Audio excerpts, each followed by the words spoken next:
High Counselor Vexthera raised her arms in the traditional gesture of formal announcement, while the assembled representatives from across the galaxy turned their attention to the massive viewing screens that would display the upcoming military demonstration.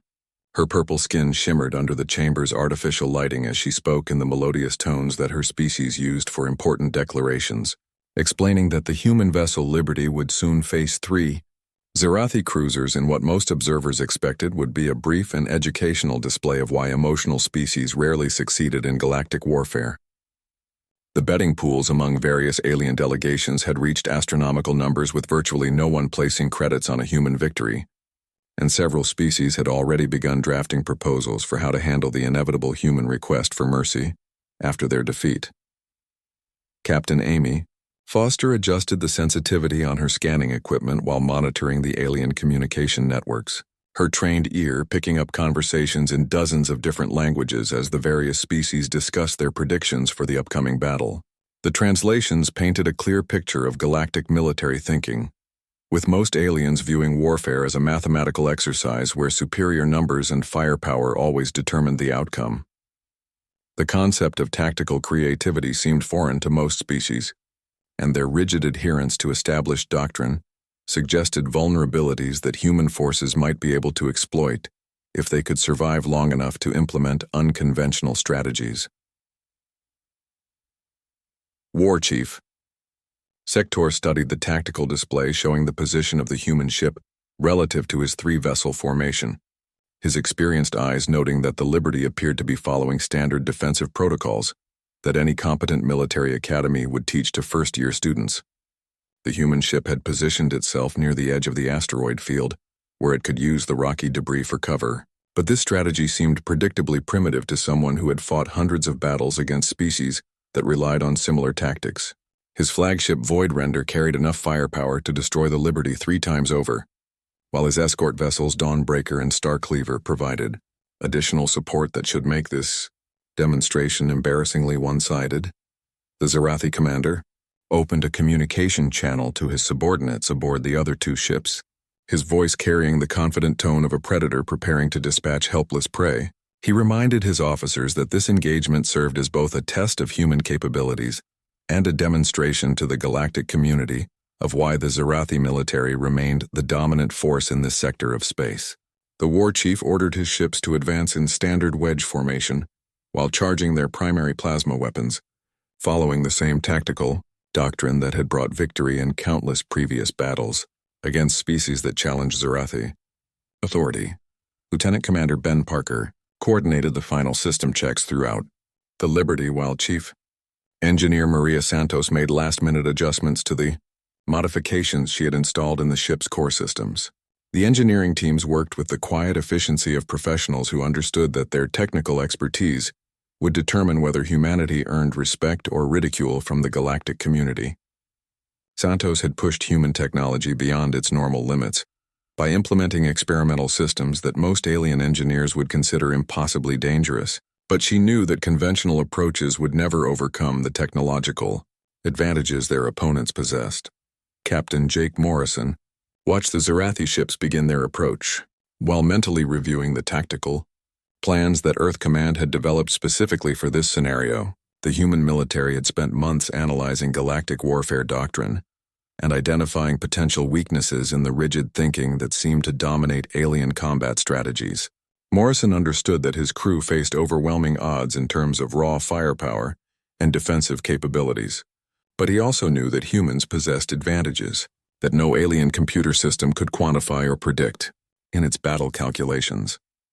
The asteroid field of the Kepler system stretched for millions of kilometers in all directions, filled with rocky debris ranging from pebbles to mountain-sized chunks of shattered planets that created a 3-dimensional maze perfect for the kind of irregular warfare that humans had perfected during their bloody history on Earth.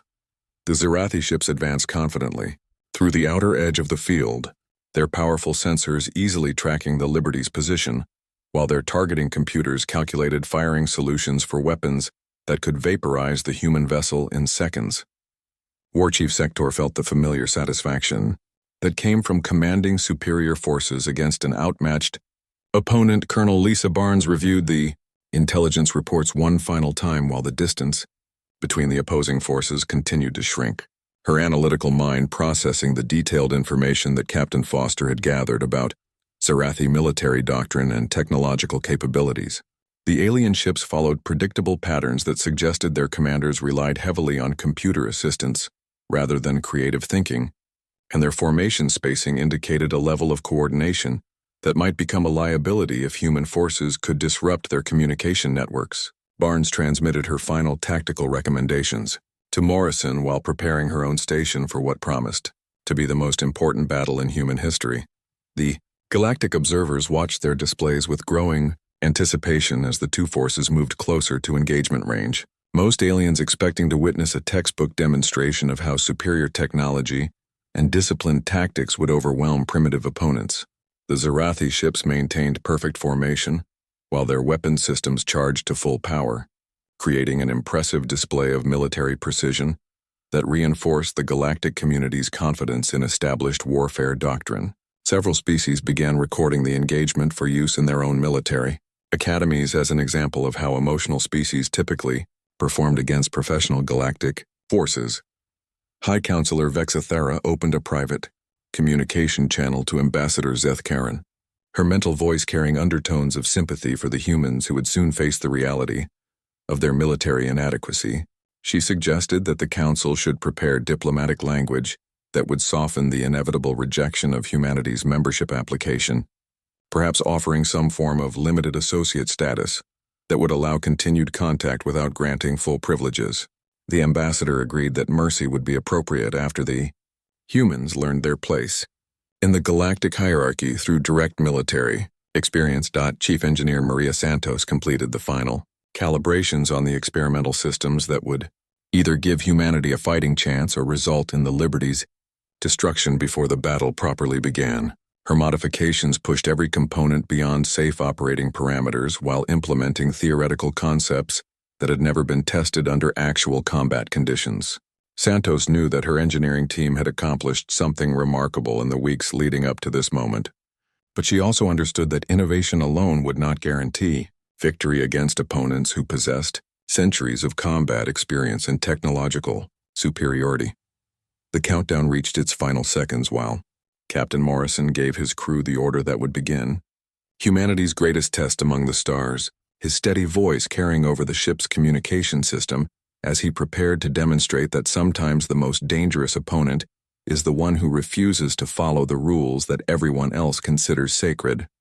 The massive doors of the Galactic Council chamber opened with a deep rumble that echoed through the vast hall, where representatives from dozens of alien species sat in their designated sections. Ambassador Zethkaren walked slowly toward the speaking platform, his scaled feet clicking against the polished metal floor, while his golden eyes scanned the assembled crowd of beings who would decide humanity's fate today. The tall reptilian diplomat carried a datapad containing 3 years' worth of observations about the newest species to request membership in the galactic community, and what he had discovered about humans both fascinated and worried him in ways he could not fully explain to his fellow council members. Captain Jake Morrison stood perfectly still on the observation deck of the UES Liberty, watching the proceedings through the transparent aluminum windows that gave him a clear view of the alien ships floating in formation around the diplomatic station. His dark hair was cut short in military fashion, and his blue eyes remained focused on the tactical displays showing the positions of over 200 warships from 12 different species, each vessel representing thousands of years of technological advancement that made human ships look like toys by comparison. The weight of representing his entire species pressed down on his shoulders as he realized that everything humanity had worked for since first contact would be decided in the next few hours. Colonel Lisa Barnes adjusted her uniform and moved closer to Morrison, her brown hair pulled back in a regulation bun, while she studied the alien fleet compositions on her portable scanner. She had spent the last 6 months learning about galactic military doctrine, and the results troubled her deeply because every alien species seemed to follow the same basic patterns of warfare that relied on overwhelming firepower and rigid battle formations. The mathematical precision of their tactics impressed her, but she wondered if they had forgotten that war was ultimately about adaptation and survival rather than following predetermined rules that looked good in computer simulations. The viewing chamber filled with tension as Ambassador Zethkaran began his presentation to the Council, his translator device converting his hissing speech into the common galactic language that all species used for official business. He explained that the humans from the third planet of the Sol system had requested full membership rights, including access to galactic trade routes, technological exchanges, and most importantly, the Mutual Defense Pact that protected all Council members from outside threats. The reptilian ambassador paused dramatically before continuing with the assessment that would determine humanity's future. Among the stars. Admiral Chen Rodriguez received the priority transmission from Earth Command through his personal communicator, the small device buzzing against his wrist with the familiar pattern that meant urgent orders from home. He read the message twice before closing his eyes and taking a deep breath, knowing that the next few hours would either secure humanity's place in galactic civilization or condemn his species to isolation and potential extinction. The Council had agreed to humanity's request for membership, but only after witnessing a demonstration of human military capabilities in actual combat conditions. Against seasoned galactic forces, the alien representatives whispered among themselves in dozens of different languages, while their translation devices worked overtime to convert the complex political discussions into forms that each species could understand. The general consensus seemed to be that humanity represented an interesting curiosity, but hardly a serious military threat to the established order of galactic politics. Most species had evolved past the primitive emotional responses that humans displayed during stressful situations, and their military analysts considered such unpredictability to be a fatal weakness rather than a potential advantage in combat scenarios. War Chief Sector of the Zerathi Empire lounged in his command chair aboard the flagship Void Render, his reptilian features showing the kind of casual arrogance that came from centuries of military victories against species that had challenged Zerathi supremacy. His 3 ships had been selected to test the human military because they represented average galactic combat capabilities rather than elite forces, and the Council wanted to see how humanity would perform against typical opposition rather than the most advanced warriors available. The War Chief considered this assignment beneath his considerable talents, but understood the political necessity of providing an accurate assessment of human combat potential. Captain Amy Foster monitored the alien communication networks from her station in the Liberty's Intelligence Department, her fingers dancing across holographic displays while she intercepted and translated hundreds of messages between the various alien ships. The conversations she discovered painted a clear picture of how the galactic community viewed humanity, with most species treating the upcoming demonstration as entertainment rather than a serious evaluation of military capabilities. Betting pools had formed among the alien crews with odds heavily favoring a human defeat within the first 10 minutes of combat, and some species were already discussing how to divide up human territory after their inevitable failure. The Council chamber fell, silent as Ambassador Zethkaran announced the terms of the military demonstration that would determine humanity's fate. The humans would face 3 Zerathi cruisers in the asteroid field of the Kepler system, with the engagement lasting until one side achieved decisive victory or surrendered. Standard galactic rules of engagement would apply, meaning that disabled ships would be considered defeated and their crews taken prisoner, while destroyed vessels would result in actual casualties that both sides would have to accept. As the cost of proving military worthiness, Lieutenant Commander Ben Parker coordinated with the engineering teams throughout the Liberty, his calm voice carrying over the ship's communication system as he issued the final preparations for what everyone understood might be humanity's last chance to prove themselves worthy of galactic citizenship. The human ship appeared to be running standard defensive protocols, while the crew went through pre-battle checks that looked routine to any outside observers.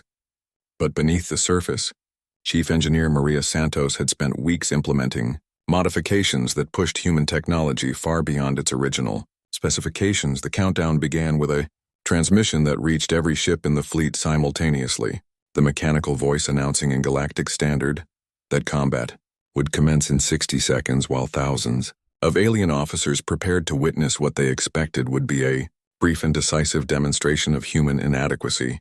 Captain Morrison felt the familiar weight of command settle over him as he realized that the next hour would determine whether humanity joined the galactic community as equals or remained isolated on the fringes of civilized space, forever marked as a species unworthy of respect or consideration among the stars. The engagement timer reached 0, and War Chief Sector immediately ordered his 3 ships to advance in their traditional wedge formation, the same tactical approach that had dominated galactic warfare for over 3,000 years, without a single recorded failure against inferior opponents. His flagship Voidrender took the center position while Dawn, Breaker, and Starcleaver moved to flanking positions that would allow all 3 vessels to concentrate their firepower on the human ship while preventing any escape routes through the asteroid field. The Zarathi plasma cannons began charging their energy cores with the distinctive whine that had terrorized dozens of species throughout galactic history. Captain Jake Morrison waited until the alien ships committed to their approach before giving the order that would change everything. The galactic community thought they knew about human military capabilities. His calm voice carried across the Liberty's bridge as he spoke the words that had been planned for months by Earth's finest military strategists. The human ship suddenly began breaking apart in what appeared to be a catastrophic structural failure. But the alien observers soon realized they were witnessing something far more sophisticated than simple mechanical breakdown. The Liberty separated into 7 distinct vessels that immediately scattered in different directions throughout the asteroid field, each craft following pre-planned routes that took them deep into the rocky maze where conventional sensors would have difficulty tracking their movements. The modular design had been kept secret from all galactic observers, allowing the humans to appear vulnerable while actually deploying a tactical advantage that no alien species had ever conceived.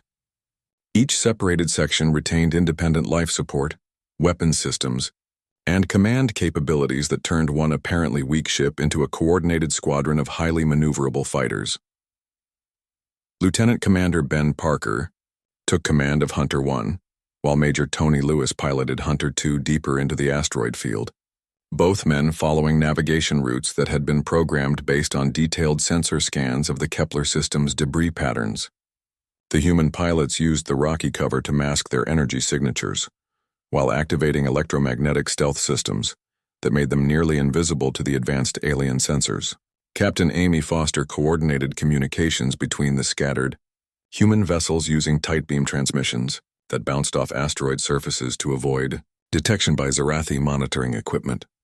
War Chief Sector stared at his tactical display in confusion as 6 of the 7 human vessels disappeared from his sensors, leaving only one craft visible as it performed what appeared to be random evasive maneuvers through the outer edge of the asteroid field.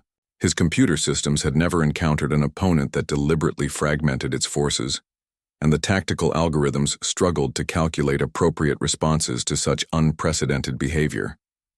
The Zarathi commander ordered his ships to pursue the visible human vessel, while his sensor operators worked frantically to relocate the missing craft.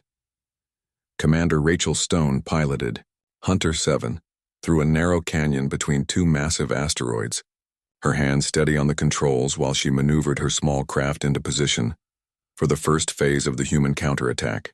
The galactic observers watched in fascination as the remaining visible human ship continued its apparently desperate flight through the asteroid field, leading the 3 Zarathi cruisers deeper into the rocky maze where their superior size and firepower would become disadvantages rather than assets.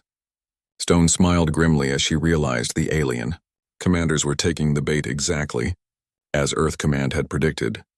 The first Zarathi casualty came not from superior human technology, but from tactical creativity that no galactic military academy had ever taught its students.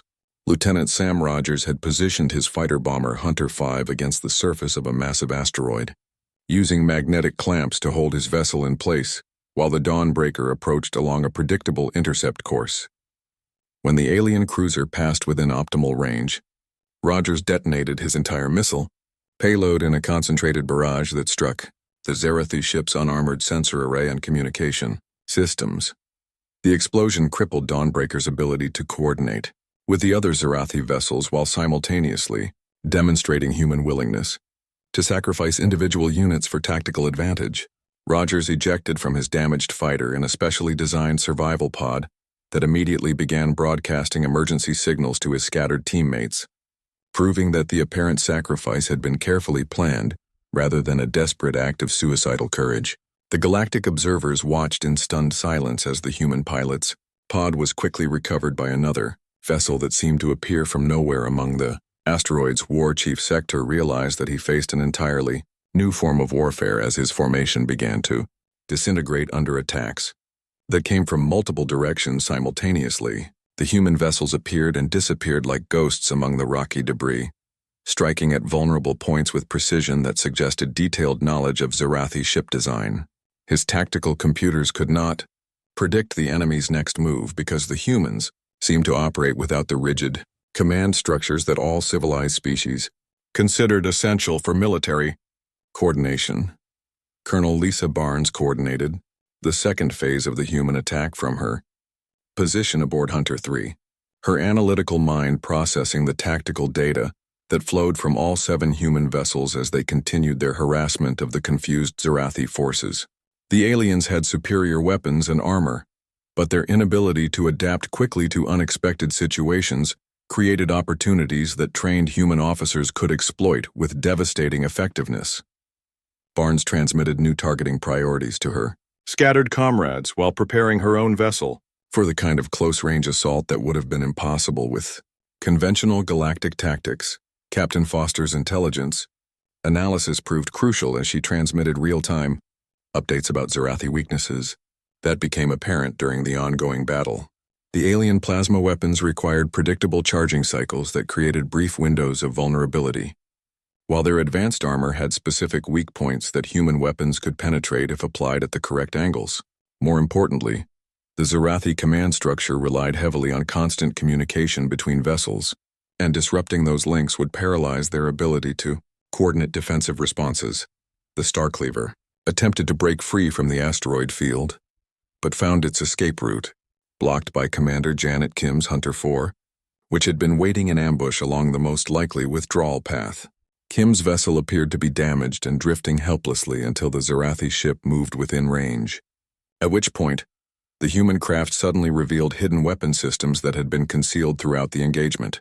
The concentrated fire from Kim's surprise attack disabled the alien ship's engines while her crew prepared for the boarding, action that would demonstrate another uniquely human tactical innovation. Major Lewis's Hunter 2 emerged from concealment behind a massive asteroid to deliver the final blow against the Void Render, his ship's weapons targeting the alien flagship's communication array with precision that left War Chief Sector unable to coordinate with his remaining forces. The Zarathi commander found himself isolated and surrounded by human vessels that seemed to multiply despite having no visible reinforcements, each craft demonstrating capabilities that defied everything the galactic military establishment considered possible. The battle was ending in a way that no alien observer had imagined possible when the engagement began. High Counselor Vexithera watched the tactical displays with growing amazement. As the human forces achieved what should have been impossible, according to every established principle of galactic warfare, their unconventional tactics overwhelming opponents who possessed superior technology and numerical advantages through nothing more than creative thinking and tactical flexibility. The Zarathi formation completely collapsed as human tactics they had never encountered overwhelmed their strategic computers and left their experienced commanders struggling to adapt to a form of warfare that violated every principle they had learned during centuries of military service. Commander Janet Kim demonstrated another uniquely human innovation when she deliberately rammed her damaged vessel Hunter 4 directly into the Starcleaver's engine section. The controlled collision calculated to disable the alien ship, while allowing her crew to evacuate in specially designed escape pods that doubled as boarding craft. The galactic observers watched in amazement as Kim and her team used their survival equipment to board the crippled Zarathi vessel and take control of its bridge. War Chief Sector watched his tactical display with growing alarm as human forces seemed to appear and disappear throughout the asteroid field like supernatural beings that could phase in and out of reality at will. His advanced sensors could not track opponents who deliberately damaged their own ships to create false readings, or who used asteroid impacts as cover for surprise attacks that came from directions his computers considered impossible. The Zarathi military doctrine had no response to enemies who treated their own equipment as expendable resources rather than valuable assets to be preserved at all. Costs. Colonel Lisa Barnes coordinated the final phase of the human assault from her command position aboard Hunter 3, her voice remaining calm and professional as she issued orders that would demonstrate the full extent of human tactical creativity to the watching galactic community. The scattered human vessels began converging on the Zarathi flagship from multiple directions simultaneously, their approach vectors calculated to create overlapping fields of fire that would make evasion impossible. Barnes had studied the alien ship designs for months and knew exactly where to strike for maximum psychological impact with minimum actual damage. The revelation that stunned every galactic observer came when the scattered human vessels revealed their true capabilities through a coordinated maneuver that should have been impossible without constant communication between the separate craft.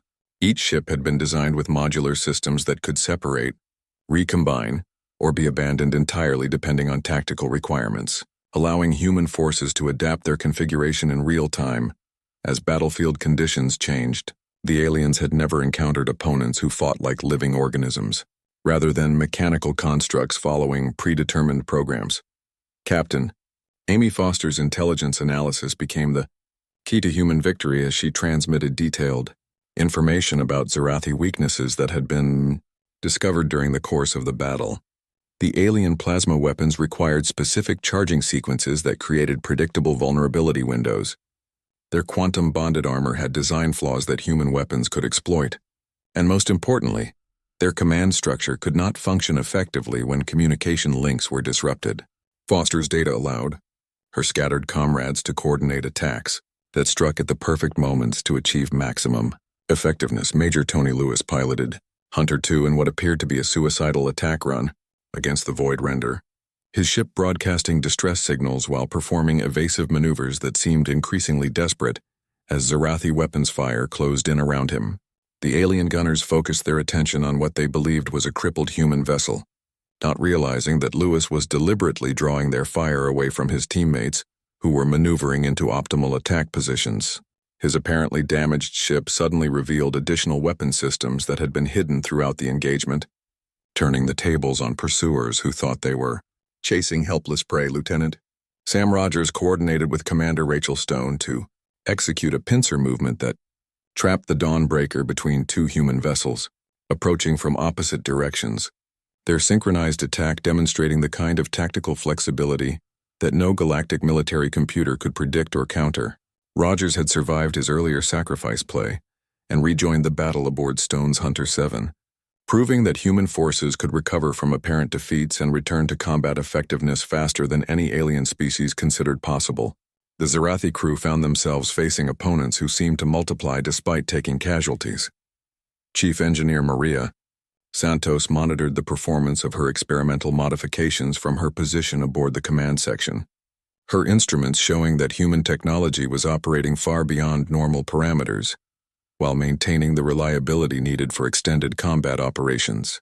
The engineering innovations she had implemented allowed human vessels to perform maneuvers that would have torn apart conventional spacecraft, giving Earth forces tactical advantages that more than compensated for their technological inferiority. Santos realized that her work was changing the fundamental nature of space combat. War Chief Sector attempted one final gambit by ordering his remaining functional weapons to target the largest concentration of asteroids in hopes of creating a debris field that would damage the elusive human craft. But his desperation move backfired when the humans used the resulting chaos to mask their approach for the decisive assault. Captain Jake Morrison emerged from the expanding cloud of rocky debris, with his command vessel accompanied by 3 other human craft that had somehow regrouped despite appearing destroyed or disabled during earlier phases of the battle. The Void Render found itself surrounded by human forces that demonstrated capabilities no galactic intelligence service had imagined possible, each vessel revealing hidden systems and unexpected tactical options that turned what should have been a routine demonstration into a complete reversal of military fortune. The Zarathi flagship's shields failed under concentrated fire from weapons that struck from multiple directions simultaneously, while boarding pods launched by the human vessels attached themselves to the alien hull with magnetic grapplers that could not be dislodged by evasive maneuvers. Commander Kim's boarding team proved that humans excelled at close-quarters combat as well as space warfare. Their assault on the Star Cleaver's bridge, demonstrating fighting skills that combined tactical training with the kind of aggressive improvisation that no alien species had developed. The Zarathi crew surrendered when they realized that resistance would only result in unnecessary casualties, their military honor satisfied by having faced opponents who had proven themselves worthy adversaries through superior skill rather than mere technological advantage. The battle reached its conclusion when all three Zarathi vessels found themselves simultaneously disabled by human forces that had achieved the impossible through nothing more than tactical creativity and unwillingness to accept defeat. War Chief Sector transmitted his formal surrender to Captain Morrison, while privately acknowledging that he had been outfought by opponents who understood warfare at a level his people had never achieved. The human victory was complete, decisive, and accomplished without destroying a single alien vessel or causing unnecessary casualties among the defeated crews. High Counselor Vexthara stared at the tactical recordings in disbelief as she realized that everything the galactic community thought they knew about military science had been proven wrong by a species they had dismissed as primitively emotional and tactically unsophisticated. High Counselor Vexthara stood before the assembled representatives of the galactic community, while the tactical recordings from the Kepler system engagement played on massive display screens that showed every moment of humanity's impossible victory over the Zarathi battle group. Her forearms gestured toward the data streams that documented how human forces had achieved what every military computer in the galaxy had calculated as mathematically impossible, turning a demonstration of their inadequacy into a complete reversal of galactic assumptions about warfare and tactical thinking. The silence in the great chamber reflected the shock that rippled through dozens of different species as they processed the implications of what they had witnessed. Ambassador Zeth Karen reviewed his assessment of human military capabilities while preparing to address the Council about the fundamental changes that this engagement would bring to galactic politics and military doctrine. His original report had dismissed humanity as emotionally unstable and tactically primitive, but the evidence from the battle forced him to reconsider everything he thought he understood about the relationship between logic and combat effectiveness. The reptilian diplomat realized that his species and every other member of the galactic community had made the dangerous mistake of confusing predictability with strength. Admiral Chen Rodriguez received the priority transmission from Earth Command informing him that humanity's demonstration had exceeded all expectations and resulted in immediate requests from 17 different species for military cooperation agreements and tactical training exchanges. The message contained authorization codes that granted him diplomatic authority to negotiate preliminary agreements with any galactic powers that wished to establish formal relationships with human military forces. Rodriguez understood that his species had not only gained council membership but had also positioned itself as a major player in galactic security arrangements. Captain Jake Morrison stood on the bridge of the reassembled Liberty while his crew worked to integrate the 7 modular sections back into their original configuration, the complex docking procedures requiring precise coordination that demonstrated human engineering capabilities as clearly as the battle had shown their tactical innovation. The congratulations flooding in from Earth mixed with communication requests from alien governments that wanted to understand how humanity had achieved such a decisive victory against overwhelming odds. Morrison realized that his crew had fundamentally altered the balance of power in this region of the galaxy. The debate that followed in the council chamber would reshape galactic politics for generations as species after species rose to discuss the implications of human tactical doctrine for their own military establishments and defense planning. The rigid formations and predictable strategies that had dominated warfare for millennia suddenly appeared vulnerable to opponents who possessed the creativity and flexibility to exploit weaknesses that no computer analysis had identified. Several military leaders privately admitted that they would need to completely restructure their armed forces to defend against human-style attacks. War Chief Sector transmitted his formal report to the Zarathi High Command while his medical teams treated the minor injuries his crews had suffered during their capture and subsequent release by human boarding parties. His analysis acknowledged that the humans had demonstrated superior tactical thinking despite possessing inferior technology and he recommended immediate changes to Zarathi military doctrine to account for opponents who could adapt and improvise faster than traditional computer-assisted command systems. The war chief's reputation remained intact because he had been defeated by genuinely superior enemies rather than through personal failure. Colonel Lisa Barnes compiled the after-action report that would become required reading at military academies throughout human space, her detailed analysis of alien weaknesses and tactical opportunities, providing the foundation for a new era of human military thinking. Her work documented how emotional responses and creative problem-solving could overcome technological disadvantages when properly channeled through disciplined training and coordination. Barnes realized that humanity had discovered something that could make them valuable allies or dangerous enemies, depending on how the galactic community chose to respond. Chief Engineer Maria Santos received official recognition from Earth's top scientific institutions for her innovative modifications that had made human tactical flexibility possible. Her engineering breakthroughs, opening new possibilities for spacecraft design and military applications.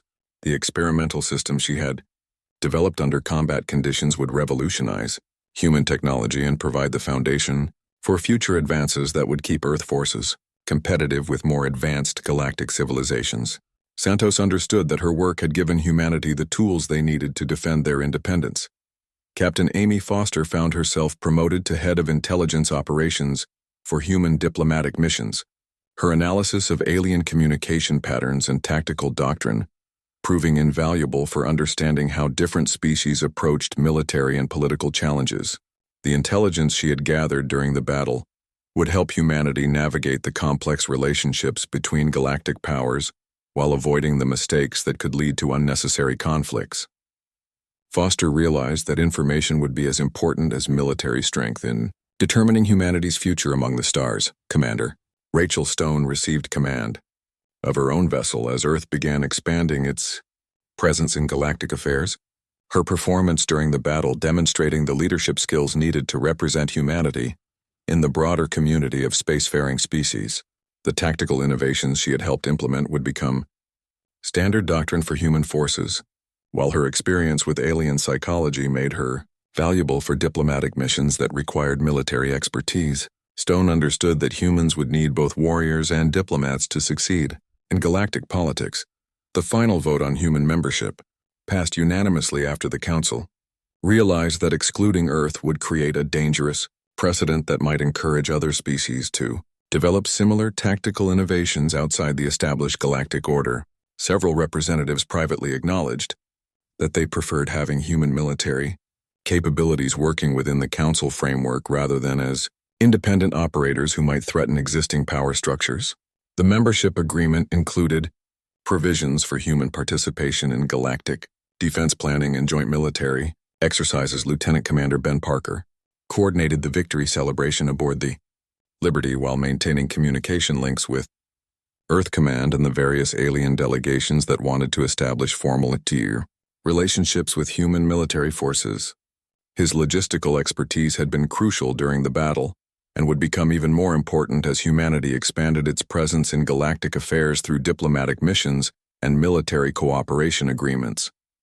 Parker realized that success in space would require the same attention to detail and careful planning that had made victory possible in the Kepler system. Admiral Rodriguez transmitted his final report to Earth Command while preparing for the expanded responsibilities that would come with humanity's new status in galactic politics. His message confirming that the species had not only achieved their immediate goals, but had also established the foundation for long-term success among the stars. The tactical doctrine developed for this single engagement would influence human military thinking for generations, while the diplomatic opportunities created by their victory would allow Earth to pursue its interests from a position of strength rather than weakness. The crew of the Liberty returned to Earth as heroes who had proven that determination and creativity could overcome any obstacle, their achievement inspiring a new generation of humans to pursue careers in space exploration and military service. The galaxy would never again underestimate the species from the third planet of an unremarkable star system, and humanity would never again face the universe alone.